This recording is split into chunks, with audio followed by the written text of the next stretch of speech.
So, hello mga kainan. Nandito nga ako sa Arat. Pastil tayo. So, matatagpuan nga dito sa kahabaan ng Santa Clara Sur, Pila, Laguna, katabi ng Mr. Liempo at ng Klinika Napil. Ayan, makikita nyo tong signage ng Arat. Pastil tayo. Pasok tayo, tingnan natin yung kanilang menu.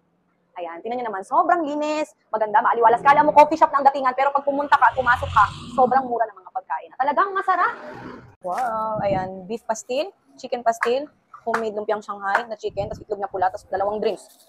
Busog. So, hello mga kainan. So, tikman na nga natin tong pastil nila dito. Ayan, dito sa Arat Pastil tayo. So, umorder ako ng 3 pirasong lumpia na homemade daw. And then, itlog na pula. Tapos yung kanilang beef and chicken. So, dahil mahal nga daw ang sili ngayon, ayan, meron bibigyan nila kayo ng konting spices. Ayan daw yung nagpapasarap dito yung kanilang sauce, chili sauce daw, nakakaiba sa lahat. So, ayan, tara, tikman na natin. So, uunahin nga natin tikman itong kanilang lumpiang Shanghai. So, 30 pesos to, homemade daw. So, ayan. Ayan.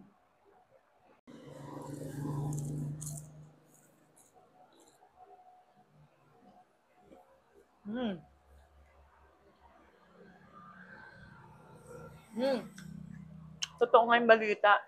Sobrang sarap nga niya. Malasa talaga siya. At hindi tinipid.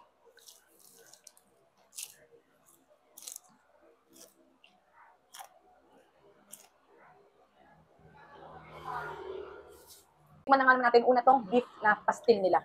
So, ayan. Lalagyan ko nitong sauce. Ayan. Dati meron daw silang nakalagay bawat table. Since mahal nga yung sili ngayon. Tara.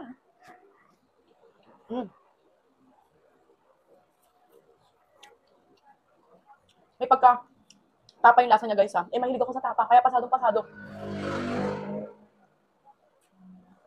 Tapos pagkatan mo ng Shanghai.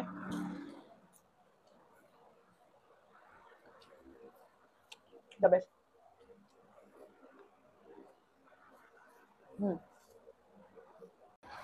So, titikman naman natin tong itlog na pula. Ipapartner natin siya dito sa chicken pastil. Sabi nila, ay perfect combo daw. Tingnan nga natin. Ayan ang spice.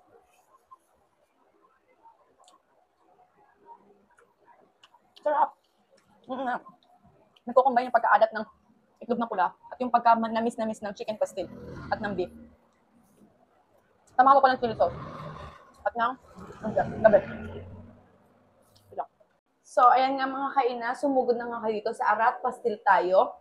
I-like nyo yung kanilang page kasi pag 1,000 followers sila, mamimigay sila ng 2 tag 500 pesos sa kanilang followers. Kaya, ayun na, sumugod na dito. Tara na.